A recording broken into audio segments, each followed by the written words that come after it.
Namaskar and welcome back. In one discourse, Sri Sri Anandamurti said that Lord Buddha had been practicing for meditation for many years, but still hadn't reached enlightenment because there was some lack of clarity in his object of ideation, means exactly what he was meditating on and what his goal was. So it's helpful and important to have as clear an idea in your mind as possible about what you are meditating on. And I had some doubts in my own mind after reading a particular discourse of Sri Sri Anandamurti where he talks about the importance of concentrating in a point. And for me, that point represents the chakra that we focus on in meditation. And he said that the point that we concentrate on represents the supreme consciousness, the divine. So what then is the importance of imagining yourself surrounded by the supreme consciousness if you, the point, are the supreme consciousness? And this following discourse, which is called the noumenal progenitor. So noumenal means the fundamental cause, and progenitor means like a parent. It can mean mother or father, but it means the parent or creator. So this discourse, to me, somehow resolved that conflict. So I would like to share it with you.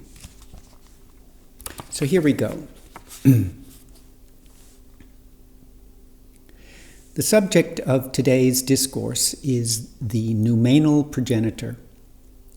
The creative faculty, the creative power of the universe, is the fundamental operative principle or prakriti. If she is called the causal matrix, then the transcendental cognition should be termed the noumenal factor or the noumenal progenitor.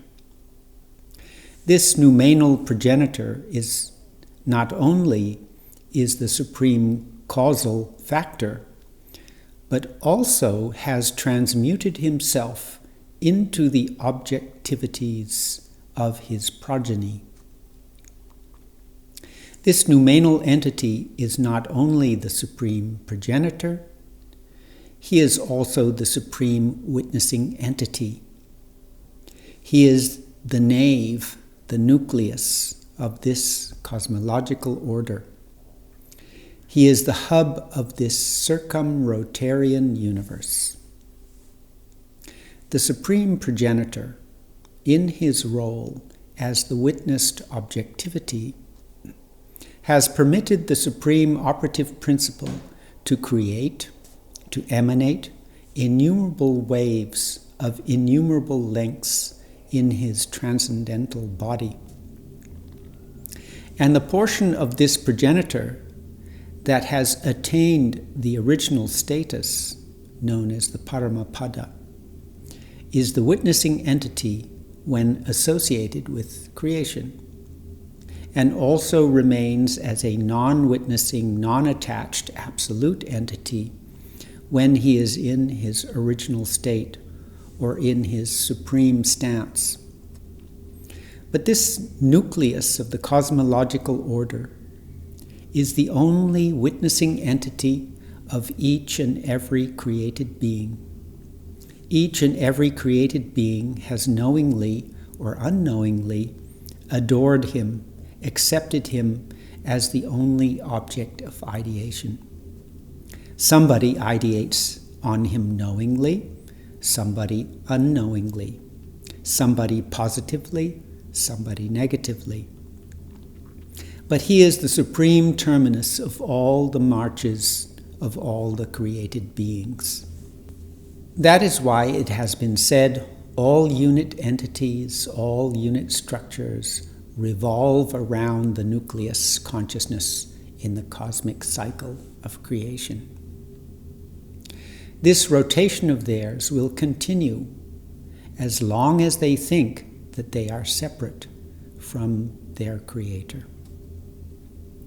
When they become one with the nucleus, they will attain immortality. Everybody, animate or inanimate, knowingly or unknowingly, moves around him. They will have to move around him. There is no alternative for created beings. And each and every entity is moving around him with their own peculiar psychic pabulum. Pabulum means object or food. Mr. X is worshipping him in the form of money. Mr. Y is worshipping him in the form of fame. Another in the form of name. Another in the name of landed property, and so on. They are worshipping him unknowingly. So it has been said that each and every entity is moving round him with their own peculiar psychic pabulum. And the collection of all these pabula is the supreme entity. That's why the spiritual aspirant, while dealing with or while coming in contact with any expression of this quinquelemental universe, quinquelemental means composed of 5 elements, solid, liquid, luminous, aerial, and ethereal. That's why the spiritual aspirant, while dealing with or while coming in contact with any expression of this quinquelemental universe, ascribes or assigns Brahmahood to that physical object. If while coming in contact with money, a person thinks, this is money, that person is doing something crude.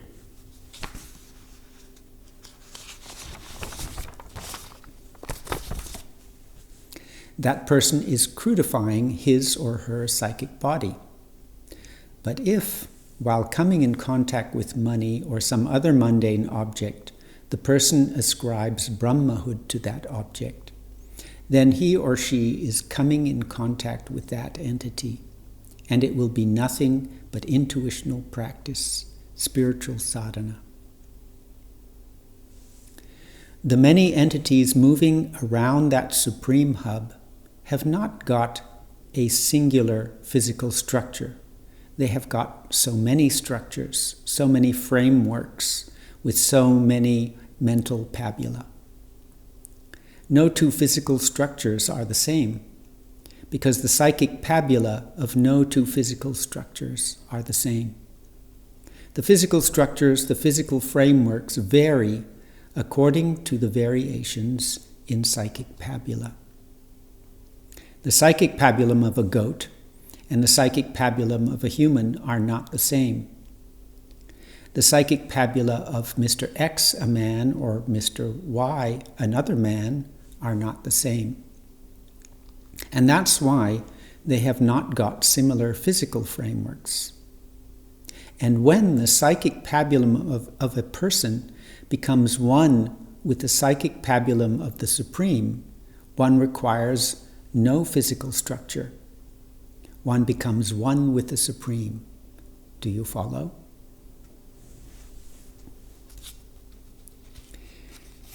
So, do you follow?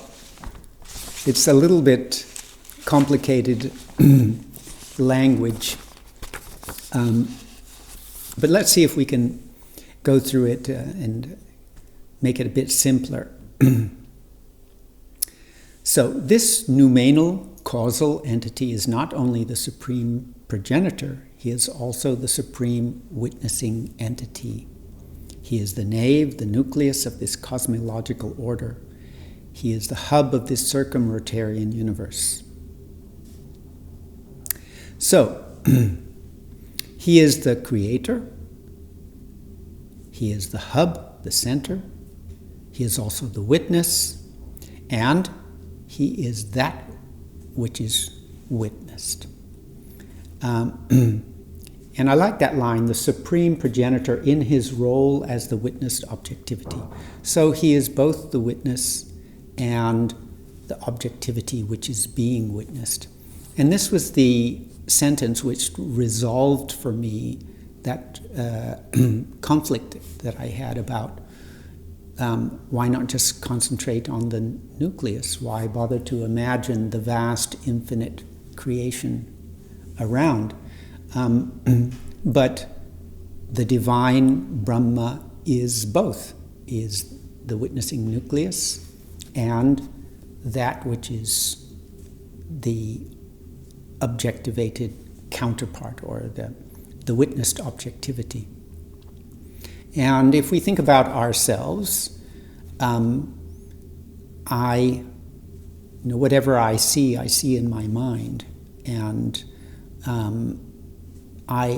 my mind has two parts. It has the part of my mind which is witnessing, and it has the part of my mind which is imagining something. So both are me, both are my mind, both are Krishna Sevananda, so to speak, Krishna Sevananda and his imagination. So when we meditate and we focus in our chakra point and we imagine the infinite consciousness surrounding us, then the nucleus, our chakra point, is that nucleus, and God is also everything that we are seeing around us. So the combination of the nucleus and of the witness and that which is being witnessed is Brahma.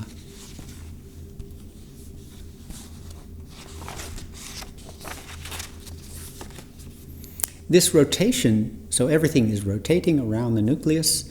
This rotation will continue as long as people think that they are separate from their creator. So that's why the mantras that we use, basically they have this idea that I am that, I am the infinite consciousness, I am the divine. So it is, the mantra is deliberately working on removing that misconception of separateness. I feel I am separate from the creator. This is a mistake, and it will, as long as we think like this, we will continue to be separate. And that's why in our meditation we change that thinking and we focus on the idea that I am that cosmic consciousness, right? And it's important to try to take that with you out of the meditation, because how often we sit down, we meditate on this idea, how deeply are we actually thinking about what it really means? What am I? I have to remove this confusion that I am anything else. I am that supreme consciousness. And after I finish the meditation, don't go back into my normal way of thinking, but try to take it with me and continue to remind oneself, I am that supreme consciousness. Mr. X is worshipping him in the form of money. Mr. Y is worshipping him in the form of name, and another in the name of landed property. They are worshipping him unknowingly. I thought that was nice, Everybody is worshipping God. They just don't realize it. And we have to change that from unconscious worshipping to conscious worshipping. So I'm dealing with money, and instead of, I worship God in the form of money consciously, right?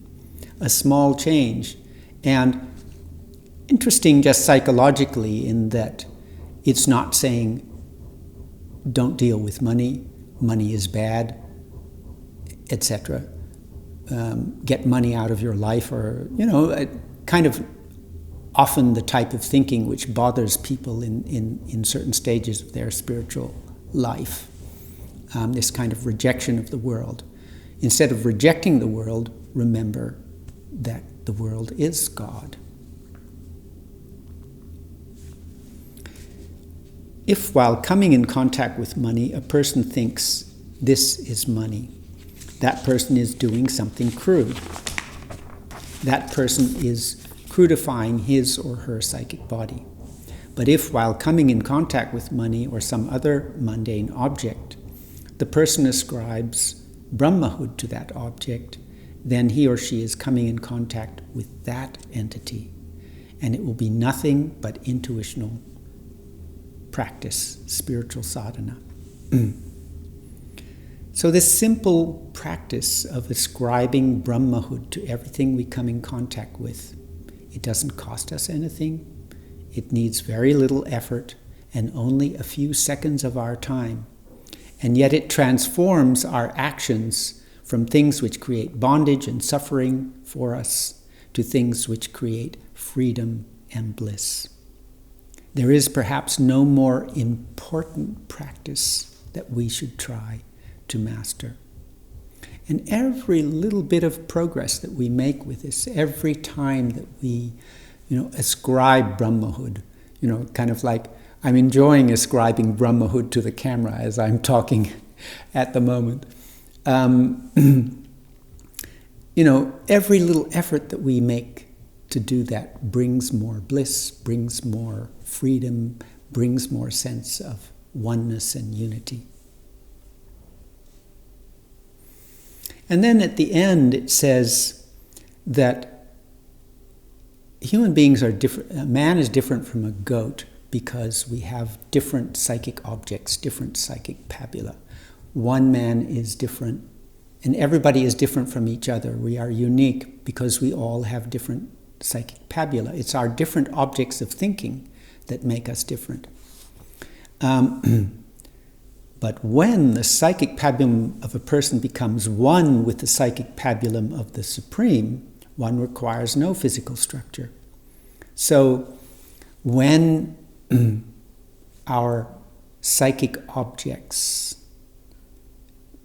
become the same as the psychic object of the Supreme witnessing entity, the Supreme Consciousness, then it's no longer a question of having a different body or a different structure because I have different mental objects.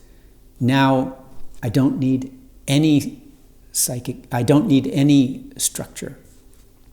I will become free from a structure when my object becomes the normal object of the Supreme Consciousness. So again, that underlies the importance or the role, what is happening when we meditate on the entire universe, right? So in one discourse, Sri Anandamurti says that when this body of yours is your object, you know everything about your body. When the universe becomes your object, you know everything about the universe and you become one with cosmic consciousness. So what is the psychic pabulum of Paramapurusha, the Supreme Consciousness? It is the entire created universe, which he sees as his body, just as you see your body as your body, right?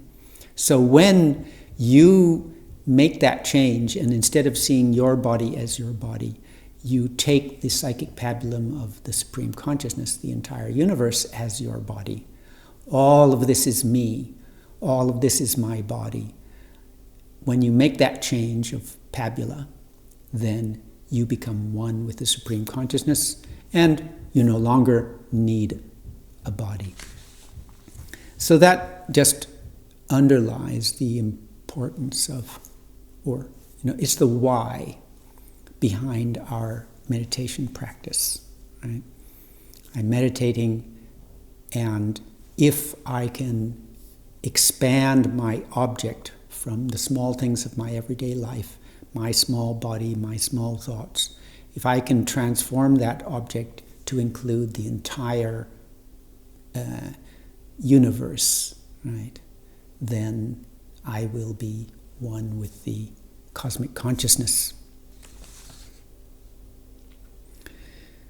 So, for me, that this discourse is very helpful for clarifying the why of our meditation practice and kind of removing that sense of duality between our central chakra point, which is the witnessing consciousness, and the infinite cosmic consciousness that we see around us, right? It's the witnessing nucleus and the witnessed objectivity, and both are the supreme consciousness. Well, I hope that clarified things for you rather than making them more difficult to understand. It's a complex topic. So you might have to listen to this a couple of times and think about it, and try to catch the ideas and see if you can take them forward into your meditation, and try to remember the importance of just making every object that you deal with a meditation rather than something that brings your mind down. Remember that this is Brahma in the form of that object. Thank you for joining us. Namaskar. Have a nice week.